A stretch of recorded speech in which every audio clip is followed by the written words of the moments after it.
Com a morte de Josué, uma outra era se inicia para os israelitas, a era dos juízes. O livro de Juízes nos descreve que este foi um período marcado por constantes desvios, abandono da aliança por parte do povo em seu compromisso para com Deus. Diante deste fato, é-nos revelado um Deus misericordioso, sempre pronto a renovar sua aliança com seu povo. O livro de Juízes nos apresenta o Deus da segunda chance. O texto diz assim: tendo os filhos de Israel tornado a fazer o que era mal perante o Senhor, este os entregou nas mãos dos filisteus por 40 anos. Havia um homem de Zorá, da linhagem de Dan, chamado Manoá, cuja mulher era estéril e não tinha filhos. Apareceu o anjo do Senhor a esta mulher e lhe disse: eis que és estéril e nunca tiveste filho, porém conceberás e darás à luz um filho. Agora, pois, guarda-te, não bebas vinho ou bebida forte, nem coma coisa imunda, porque eis que tu conceberás e darás à luz um filho, sobre cuja cabeça não passará navalha, porquanto o menino será nazireu, consagrado a Deus desde o ventre de sua mãe, e ele começará a livrar a Israel do poder dos filisteus. Deus não é um Deus rígido e inflexível. Ele está sempre disposto a nos dar uma segunda chance. Na verdade, ele nunca desiste de nós. Entre os seus contemporâneos, Sansão foi um dos homens que mais provou a longanimidade divina. Da parte de Deus, ele teve muito mais do que uma segunda chance. Por isso, caso você também tenha caído ou tropeçado, não desanime. Se o seu estilo de vida tem sido marcado por erros, quedas e fracassos, não desista, pois o nosso Deus é um Deus que sempre está disposto a nos dar uma nova chance. Sansão foi escolhido por Deus desde o ventre materno. Um dia, um anjo apareceu aos pais dele e lhe disse que teria um filho, o qual seria consagrado ao Senhor desde o ventre.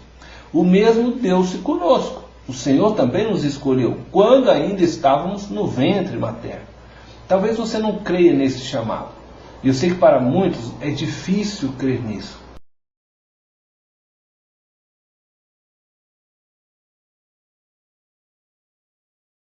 Sansão era um nazireu. A palavra nazireu significa consagrado. De acordo com o livro de Números, em Números capítulo 6, do verso 1 ao 7, onde nós vemos sobre o voto do nazireu, 3 coisas eram proibidas ao nazireu: comer ou beber qualquer coisa procedente da uva, cortar os cabelos e tocar em cadáveres. Cada uma dessas proibições aponta para realidades espirituais em nossas vidas. Um nazireu não podia tomar vinho. Na palavra de Deus, o vinho simboliza a alegria e o prazer. Jesus realizou o primeiro milagre transformando água em vinho, para mostrar que o propósito principal de sua obra seria o de transformar a vida natural do homem, tal como a água inodora e íspida, numa vida plena e abundante. O apóstolo Paulo nos convida a nos encher do Espírito Santo em vez de nos embriagarmos com vinho, em Efésios capítulo 5, verso 18. E esta é a razão porque um nazireu não bebia vinho, para mostrar que o seu maior prazer e deleite era a pessoa do seu Deus. Um nazireu renunciava todo o prazer e deleites carnais a fim de consagrar-se inteiramente ao Senhor. Do mesmo modo, a nossa consagração perde o sentido se não estiver baseada no amor ao Senhor e no prazer de andar em sua presença. Sem essa motivação, torna-se simplesmente um ato religioso ou legalista. Um nazireu não podia cortar o cabelo. O cabelo comprido do nazireu era um sinal notório de sua chamada. Era o sinal mais evidente de sua consagração, porque expressava uma submissão e obediência a Deus. A nossa consagração ao Senhor sempre envolverá a disposição para sofrermos afrontas e zombaria e nos submetermos completamente a Deus. Um nazireu não podia tocar em nenhum cadáver. Ser consagrado ao Senhor é mais que rejeitar o pecado, é mais que rejeitar a carne. Ser consagrado ao Senhor é rejeitar tudo que estiver impregnado pela morte. No mundo espiritual nós temos 3 inimigos, e cada um deles opõe-se a uma pessoa da divindade. O diabo se opõe a Cristo, conforme lemos em Mateus capítulo 4, verso 1 ao 10, onde ele tentou a Jesus Cristo. A carne faz guerra contra o Espírito, conforme lemos em Gálatas, capítulo 5, verso 17. E o mundo que se opõe ao Pai, em 1 João 2, do verso 15 ao 17. O mundo e tudo que nele há é morte diante de Deus. O pior inimigo de Deus é a morte. Se você não consegue distinguir o que é a morte, basta olhar-se dentro de si mesmo, após ter ficado horas diante da televisão assistindo estes canais abertos. Preste atenção no que você aprendeu durante essas horas e pense no que você deixou de fazer durante todo este tempo que você ficou horas diante da televisão. Há muitos irmãos que não são cheios do Espírito simplesmente porque não têm um coração consagrado a Deus. Logo, a consagração é uma das condições para sermos usados por Deus.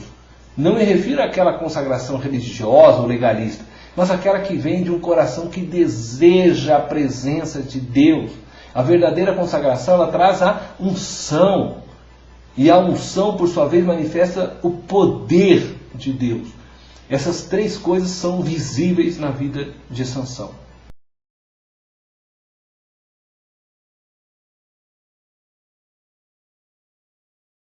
O inimigo, ele quer quebrar a nossa consagração. A fonte da nossa força espiritual é a unção do Espírito. E o inimigo sabe que sem unção não temos poder para testemunhar o nome de Cristo. Por isso ele procura seduzir-nos com o intuito de quebrar a nossa consagração espiritual. Foi o que aconteceu com Sansão. Sansão sempre viveu no limite da graça. Suas posições demonstravam que ele não levava muito a sério a palavra de Deus. Acreditava que poderia quebrar as leis de Deus sem sofrer consequências. Entretanto, a cada lei quebrada, Sansão se tornava mais fraco espiritualmente, mais aberto a cair definitivamente na desgraça, isto é, viver fora da graça de Deus. Segundo a lei dada por Deus a Moisés, os israelitas deveriam apenas se casar com mulheres israelitas. Não poderiam procurar mulheres estrangeiras para tomá-las como esposa.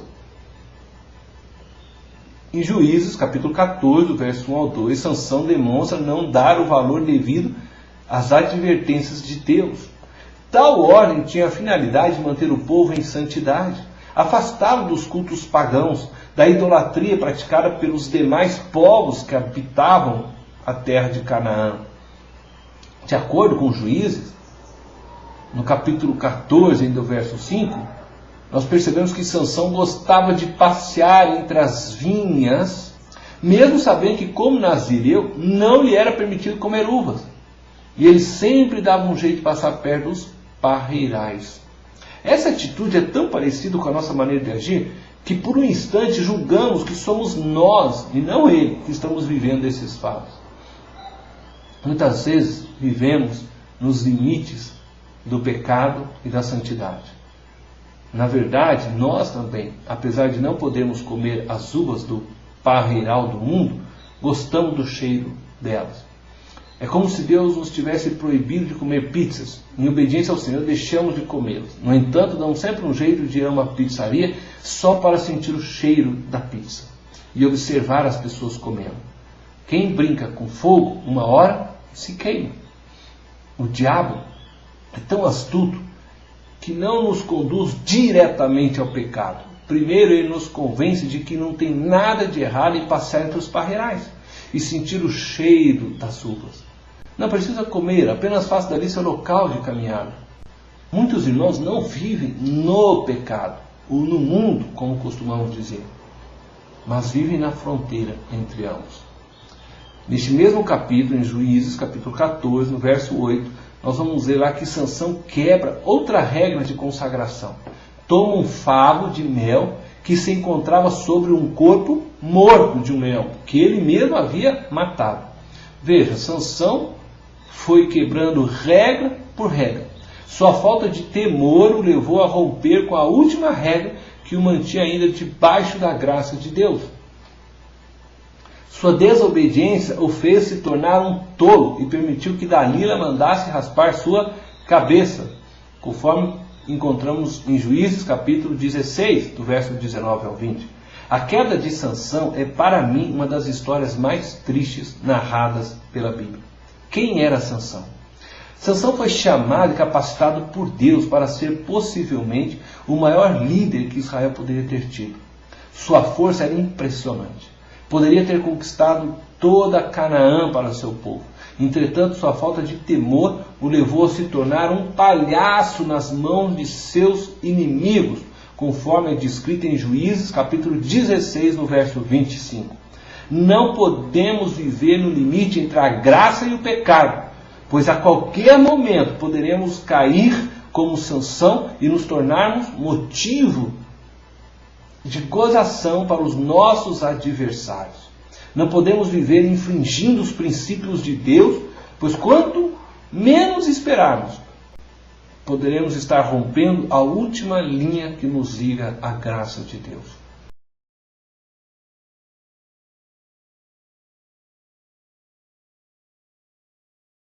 O que me fascina nessa história é que este homem chegou ao fundo do poço. Sansão não deu valor à unção e ao ministério que Deus lhe deu enquanto podia desfrutar da visão e da força sobrenatural que lhe havia sido dada. Quando perdeu sua visão, ele perdeu sua força e perdeu a graça de Deus. Ele percebeu que a vida sem o propósito de Deus não valia nada. Sansão foi capaz de gritar a Deus, de clamar por sua misericórdia, de pedir que Deus se lembrasse dele. Preste atenção, Deus está pronto para te ouvir como ouviu a Sansão, lá do fundo do poço. Não importa se você já chegou ao fundo do poço. Apenas clame ao Senhor hoje e Ele te ouvirá. Ele te levantará de onde está e te colocará em lugares seguros. Sansão recebeu de volta seu ministério, recebeu a sua unção e recebeu a força que foi devolvida por Deus, como demonstração que Deus o perdoou.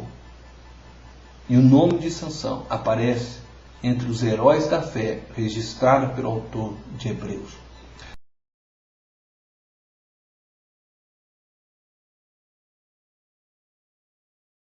Deus quer colocar seu nome entre os heróis da fé. Apenas clame por ele, reconheça que precisa dele e ele com certeza te honrará. Deus te chamou para ser propriedade exclusiva dele, para que o nome dele seja exaltado através de sua vida. Deus não te chamou para ser envergonhado, mas para ser vitorioso. Jesus morreu por você para que você tenha vida e vida em abundância. A morte, a desgraça não faz parte do plano de Deus para a sua vida. Abra seu coração. Não importa de onde você veio, nem como está, a unção de Deus foi dada a você, está sobre você, habita em você. É o Espírito Santo que agora está em você para te conduzir a uma vida de vitória. Creia em Jesus Cristo como Senhor de sua vida. Levante hoje a cabeça. Os braços de Deus estão estendidos para te abraçar e te abençoar. Deus te abençoe.